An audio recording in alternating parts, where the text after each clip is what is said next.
자, 브라질에서 돈을 쓸 때는, 그러니까 은행 돈을 쓸 때는 굉장히 조심해야 됩니다. 그 중에 하나가 크레딧 카드인데요. 브라질에 이제 오시는 분들과 쇼핑센터를 가게 되면은 갑자기 저한테 와서 깜짝 놀라면서 얘기를 합니다. 야, 저 스마트폰, 아니면 저 뭐 바지, 뭐 저런 거 가격이, 내가 생각한 가격에 10분의 1 정도밖에 안 된다. 20분의 1밖에 안 된다. 저거 가격이 맞냐라고 의뢰를 합니다. 왜 그런가 하고 저도 그렇게 싸진 않을 텐데 하고 가보면은 앞에 가격이 있고 곱하기 20, 뭐 10 이렇게 써 있습니다. 그게 무슨 말이냐면은 분할을 해준다는 겁니다. 그러니까 10번이나 20번이나 분할을 해준다고 하는데 그걸 보시고 그러니까 그 밑에는 그 숫자는 잘 안 보고 앞에 글자만 보니까 달러로 계산해 보니까 이거 10분의 그거밖에 안 되네? 이거 말이 안 되네? 라고 하는 건데 그게 아니라는 거죠. 그러니까 여기서 놀라는 것은 브라질이 왜 크레딧 카드로 이렇게 분할을 하죠? 라고 하는데 이게 브라질뿐만 아니라 뭐 이런 뭐 여러 나라에서도 일어나는 상황이 소득이 낮다 보니까 어떠한 물건을 살 때 자기 월급을 다 투자해서 살 수가 없습니다. 먹고 사는 것도 해야 되니까. 그래서 브라질에 만연한 게 이게 할부입니다. 그래서 10번, 15번, 20번, 24번 이렇게 할부로 내게 되는데 이게 할부를 하다 보면 당연히 이자가 붙게 되죠. 그래서 24번 하게 되면은 뭐 그냥 살려고 했던 가격이 100% 정도 다시 붙는다고 생각하기도 합니다. 그래서 이게 높은데, 그러면은 그걸 한 번에 사지. 사실 월급이 싸기 때문에, 이게 낮기 때문에, 소득이 낮기 때문에 그것을 한 번 살려면 진짜 몇 년간 돈을 모아서 사야 되는데, 그렇게 해서는 사람들의 소비 심리가 많이 축소되는 거죠. 그래서 어쩔 수 없이 은행이나 또 이런 기업에서 이런 걸 할부로 나눠주게 되는데, 제가 말씀드리고 싶은 것은 이게 바로 모든 국민의 발목을 잡고 있는 겁니다. 왜 그렇게 되느냐? 이것을 할부로 하게 되면 이자는 누구는 내야 되는 것이죠. 그리고 그것을 제대로 누가 돈을 내야 되는데 그러지 않다는 겁니다. 그러니까 브라질에서 이게 할부를 해줄 때, 자, 기업이 내가 이걸 100원에 팔아야 되는데 손님이 10번 분할을 해달라고 그러면은 그냥 10원씩 팔면 되는 것이죠. 근데 10원을 분면은 나는 돈을 어디서 가지고 와서 그거 제품을 만들어서 직원 월급을 주고 팝니까? 이자가 묻게 되는 것이죠. 그래서 10%를 100원이라 판다고 하지만 사실은 거기에는 뭐 각종 여러 가지 세금과 수수료와 이자가 다 포함이 된 겁니다. 그래서 한동안 브라질 나왔던 이야기 중에 하나가 어떤 물건 살 때 현찰로 사게 되면 10% 깎아달라 그러라. 그래, 진짜 그런 경우가 많습니다. 일반적으로 크레딧 카드 한번 긁게 되면 4.5% 정도 수수료를 떼야 하기 때문에 야, 현찰로 주니까 그거부터 일단 4% 떼. 그리고 세금 뭐 떼. 뭐 이거 이자 떼. 그런 협상도 많이 하기도 합니다. 근데 어쨌든 이런 상황에서 이 할부가 많이 늘어나는 거는 원래 취지는 저소득층에 소득할 수 있는 기회를 준다라고 하지만 사실은 그게 아니라 또 한 10명 중에 8명 정도는 그 할부금을 제대로 당연히 안 갚습니다. 안 갚는 게 아니라 못 갚는 것이죠. 감당할 수 없을 정도가 돼버리니까. 그래서 그게 자꾸 연체되고 하니까 이자가 계속 오르게 되는 겁니다. 그래서 얼마 전 이 중앙은행에서 내놓은 여러 방안 중에 하나가 지금 현재 신용카드 이 할부금의 이자를 제한하는 그런 법안을 지금 마련하고 있다고 합니다. 그러니까 법안이 아니라 방안이죠, 먼저. 왜 그러느냐? 지금은 그래도 많이 나아져서 1년간 신용카드 연체율이 190% 정도 선으로 좀 되어 있는데, 그러니까 100원을 긁었으면 1년 정도 두면은 그게 한 300원 정도 되는 기적이 좀 일어나기도 합니다. 그리고 또 복리입니다, 브라질은. 어찌됐건 이런 상황에서 야, 이건 너무 높아. 이거 말이 안 되지. 크레딧 카드 그거 쓰고 나서 그거 연체했다고 그게 이렇게 이자가 이렇게 높아?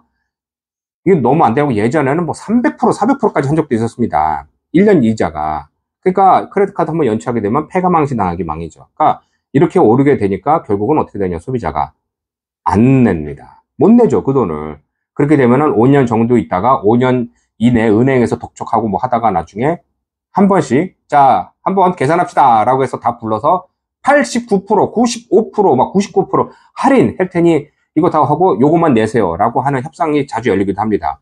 그것을 또 노리고 하는 사람도 있는데, 그럼 그동안에 사실은 내 개인적인 이름이, 신용이 당 이름이 들어졌으니까 쓸 수 없게 되는데 그것을 이용하여 많이 다시 회복하기도 합니다. 그렇지만 이것을 또 악용해서 예전에는 우리 한인들도 사업하면서 돈을 많이 은행에 또 쓰고 하다가 딱 5년 정도까지 어떻게 견디다 오면은 원금의 한 10% 정도만 내고 나 이거 해결했다 뭐 이렇게 자랑하기도 했던 시절도 있었고요. 지금도 그런 사람도 많습니다. 그러니까 특히 이제 저소득층이 많이 하는데 이게 은행 기록상, 그러니까 이 사람 신용이 지금 있냐 없냐라고 하는 조회는 안 나타납니다.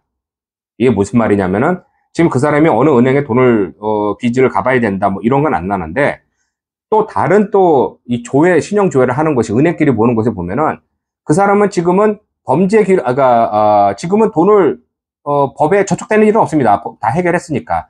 그렇지만 그 사람의 사고 기록, 그러니까 예전에 돈을 100원을 빌렸는데 5년간 안 갚아서 10원만 냈다, 이런 기록은 남아 있습니다.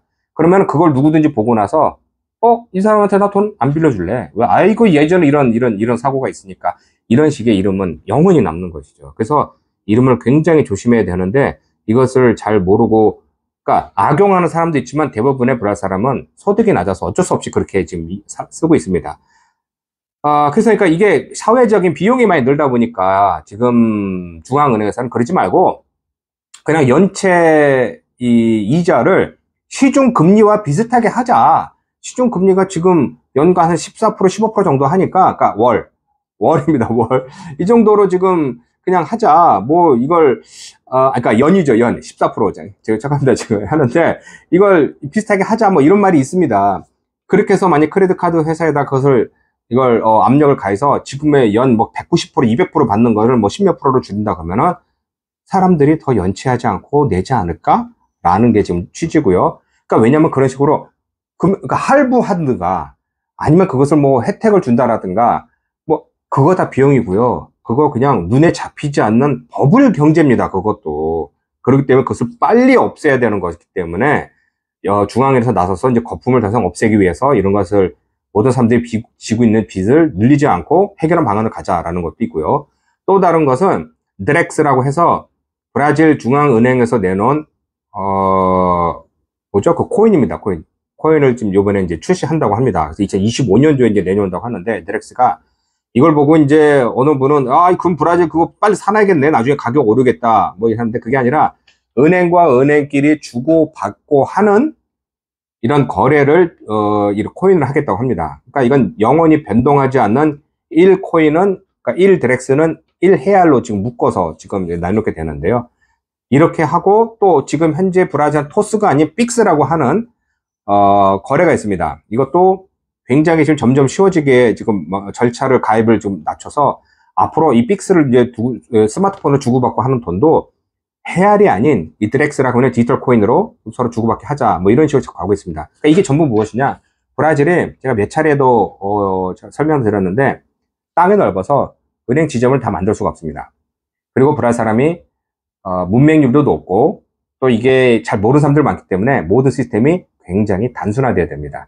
그래서 예전에는 은행 계좌가 없어서 거래를 못했던 사람, 그리고 또 하나는 예전에는 이런 은행, 그러니까 크레딧 카드, 신용이 없어서 크레딧 카드를 발급 못 받은 사람, 이런 사람들은 절대적으로 소비를 할 수 없던 것이죠. 그 정부가 해준 것이 뭐냐?